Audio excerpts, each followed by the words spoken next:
அன்பானவர்களே, வேதம் சொல்கிறது, தேவனே என் ஜெபத்தை கேட்டருளும், என் விண்ணப்பத்திற்கு மறைந்திராதிரும்.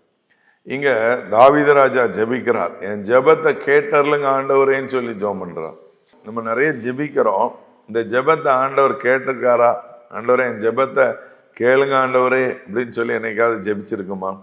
இன்னைக்கு உங்களுடைய வாழ்க்கையில தேவன் கொடுக்கிற பதில், உங்க ஜெபத்தை தேவன் என்ன செய்யறார்? கேட்கிறார். என் ஜெபத்தை கேளுங்க ஏசப்பா, அதுக்காக ஒரு ஜெபம் அப்படிலாம் நம்ம பண்ணியிருக்கோமா? என் ஜெபத்தை கேளுங்க, என் விண்ணப்பத்தை கேளுங்க ஆண்டவரே அப்படி நம்ம ஜெபம் பண்ணிகிட்டே இருக்கிறோம். ஜெபத்தை கேளுங்க ஆண்டவரேன்னு சொல்லி ஜெபிச்சிருக்கிறோமா? ஆண்டவர் நம்முடைய ஜெபத்தை கேட்கிறார். நிறைய காரியங்கள் ஜெபத்தை குறித்து நம்ம பார்க்கலாம். ஜெபம்னா என்ன, ஜெபத்திற்கு ஆண்டவர் எப்படி பதில் கொடுக்கிறார், ஒவ்வொரு காரியமா நாம் என்ன செய்யலாம், தியானிக்கலாம். ஒருவேளை இன்றைக்கு ஆண்டவர்கிட்ட நம்ம ஜெபம் பண்ண போகிறோம், என் ஜெபத்தை கேளுங்கப்பான்னு சொல்லி ஒரு விண்ணப்பத்தை கொடுத்துருக்குறோம். ஒரு கவர்மெண்ட் ஆஃபீஸில் பதில் வரல அப்படின்னா அதுக்கு அடுத்த கட்ட முயற்சி எடுப்போம்.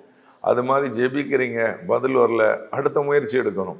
சில நேரம் சில ஜெபத்துக்கு ஆண்டவர் சொல்கிறாரில், ஒரு பிசாசு துரத்தும் போது இந்த வகையான பிசாசு ஜெபத்தினாலும் உபவாசத்தினாலும் அன்றி வேறு எதுலையும் போகாது. சில நேரத்தில் ஜெபிச்சு பார்க்கும் பதில் வரலன்னா உபவாசிக்கலாம், உபவாசிச்சு பாருங்க பதில் வரும். சில நாள் டைம் எடுக்கும் ஜெபத்துக்கு ஆண்டவர் பதில் கொடுக்கறதுக்கு. அவசரப்படாதீங்க, கர்த்தர் நிச்சயமாக உங்கள் ஜெபத்துக்கு பதில் கொடுப்பார்.